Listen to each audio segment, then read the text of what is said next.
Hi, Ray. How you doing? It's great to talk to you. Usually we be speaking, about NAB and probably in Vegas amidst the casinos. That's not happening now. So it's really great to spend a few minutes to talk to you about sort of what's going on at Avid. We won't focus on products per se because obviously there is no NAB. So a lot of companies are kind of moving their plans back a little bit on that front. But there is obviously a lot going on in the current environment. I mean, just to set you up, I mean, I've talked to a lot of our members.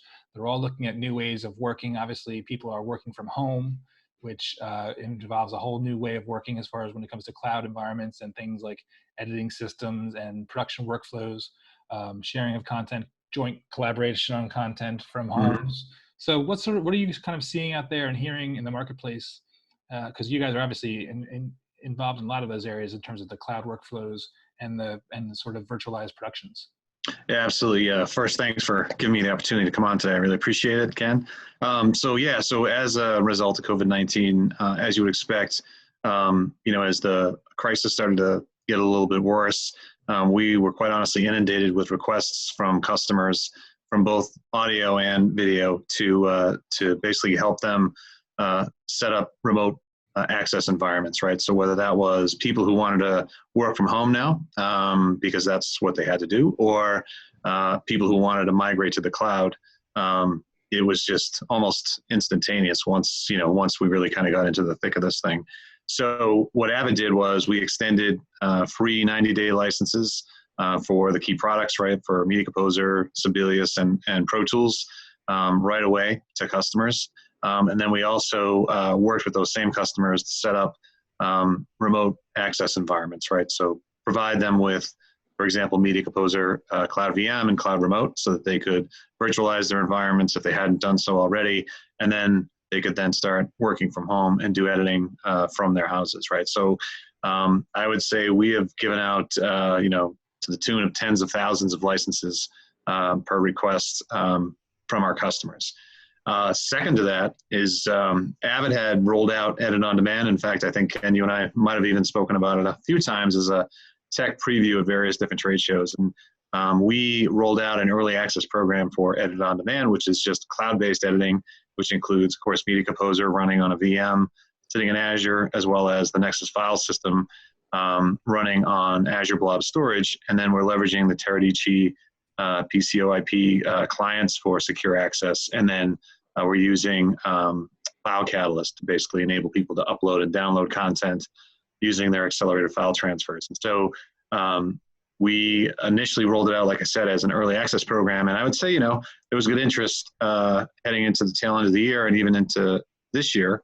But it was still kind of a slower rollout, if you will. And people would go to the website, sign up as an early access customer, and then we would meet with them and talk to them about the workflow they wanted to do to make sure they fit the profile. Well, once COVID-19 hit, that whole story changed, and everybody wanted to get into the cloud and wanted to get in there yesterday, kind of thing. Right. So we now have not only increased our level of engagement with Microsoft, who's been fantastic throughout this entire thing, across the board, cross-functionally, between product engineering and sales enablement, professional services. We have multiple stand-ups every single day between Avid and Microsoft to really accelerate migrating folks to the cloud. Edit On Demand is very timely, of course, given everything that's going on. And like I said, initially we had probably 20 or so folks who were in the early access program that were early adopters. Well, now that's grown significantly. We're hundreds now of people who are in the program. We're setting up literally multiple environments every single day, which is where Microsoft has been also fantastic, leveraging some of their capacity to help us really scale this thing very quickly. So we've been able to, I think, do a pretty good job of pivoting to the crisis. And while it's a challenging time for everybody, I think the fact that we're able to sort of offer these remote workflows has been able to keep people, working during this kind of really weird and strange time. Yeah, I mean, it's been interesting watching the last 3 weeks, 4 weeks, as far as I want to call it the evolution of what you're seeing on TV in terms of the products and the productions. Like they started out very rudimentary, and then you could see as people, production people, because obviously your customers are smart and your guys are smart, everybody's pretty bright in this industry, is working and evolving and saying, okay, let's send out a kit to their house and let's try to get, the camera and the lighting, and then Yeah. obviously the editors are doing the same thing. So what do you see as sort of the, is there, this is going to obviously be a little bit of a while with this whole situation. What do you see as sort of like the evolution as people kind of come to you probably with new problems and new types of things they're looking to do? What do you see as the evolution of on you as far as that feedback loop that you're getting Yeah. into your environment? Yeah, it's a good question. I think this is going to change everything, right? I think even when this is over, I think that this. I mean, I think the move to the cloud was somewhat, it was happening, but it wasn't like it was a wave, right, of people migrating to the cloud all at once. And certainly, it was only parts of the workflow, maybe for some companies. I think that this whole experience is really going to accelerate that move to the cloud, and for business continuity reasons, right? Because God forbid this ever happens again. But if it does, people want to, I think, now be prepared, right? So I think that's probably the biggest thing I think that we've seen is an overwhelming majority of our customers who are now like, okay, let's go to the cloud. Help me do this and help me do it as fast as you can.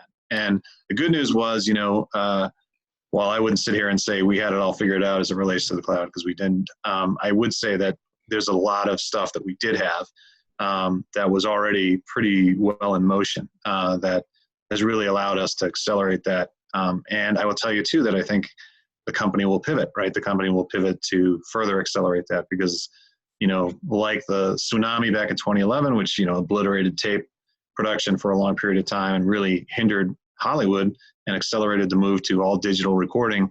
I think we're going to see, I think, a similar kind of effect post COVID-19 around the cloud.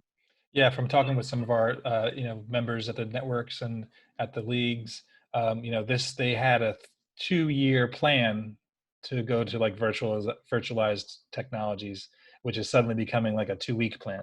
Yeah. So Exactly.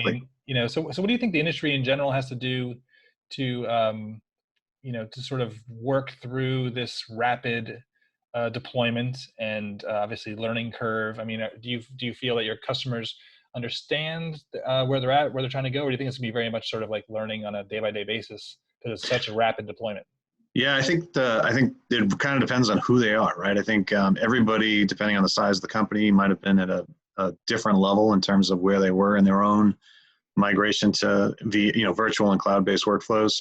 And like you said, all of that now has been accelerated. They want to truncate that delivery timeframe now into a much shorter span, and they want to try and come up with a plan to do it and do it fast, while at the same time, learning right as we go. So I think we've seen really the full gamut. We've seen people who are like, okay, we're just going to enable everybody to work remotely, and then we're going to start to talk about how we're going to move this stuff to the cloud. Whereas others are like, I need to get there. I need to do it now. And it's been interesting because our teams have been really taxed, right? Because now they're working around the clock to try and get all these media companies up and running so they can have that business continuity that is so critical during this time. And like you said, it's challenging because, your first inclination is, oh, let's go run and go to somebody's place and help them get set up, right? And you can't do that, right? So it's really all remote workflows, and of course the cloud lends itself very much to that. And so yeah, it's been a lot of work since this all started. I think the number of hours that everybody's putting in is, and everybody already put in a ton of hours, but I would say since this has happened, it's been even really such a huge ramp. Sure. Now, as far as the like usually we have the Avid Connect, and you have a nice big show to kind of a nice big booth to roll out some new technologies. So what's the plan? I think some of the things are pushed back to the summertime as far as some rollouts. You want to kind of detail that a little bit? Yeah, definitely. It's so certainly disappointing, right, not to be able to have the Avid Connect event. It's been such a big event for Avid, and it's certainly gotten bigger every single year that we've had it. So it's unfortunate, right, that we can't have it, but we did the right thing. Obviously, and certainly NAB got canceled, of course. So we are tentatively scheduling a virtual reveal, right, And right now it's in the July timeframe, but obviously that's subject to change given how this crisis evolves over the next few months. Right. And we're really just focusing now on, what we've been talking about, which is, how do we help our customers work, right? How do we get them either remotely connected, or how do we get them to the cloud in a way that allows them to have that continuity they need? Yeah, I know you guys were one of the first ones to come out with the free licenses in response to this whole thing. And 3 months is, hopefully that'll get people through a lot of these difficult times. Yeah, for and sure. they all appreciate it. That's for sure. So Yeah, it's been the response has been great, and like I said, again, kudos to Microsoft as well, because they've really been a great partner here, and they've done just so much right with us. Once this happened, it was all hands on deck, and so the engagement and cooperation between the two companies has been fantastic. sure, that's great. Well, thanks for your time, Ray. Really appreciate it. Obviously, stay safe. Yes, you Hunker too, down. Ken. You and the rest of the team at Avid. Appreciate you guys as a valued partner, year after year and over the last 15 years. So hopefully we'll see you later this summer in person, either here in New York City or elsewhere. Excellent. Thanks, Ken. I appreciate it. Talk to you soon.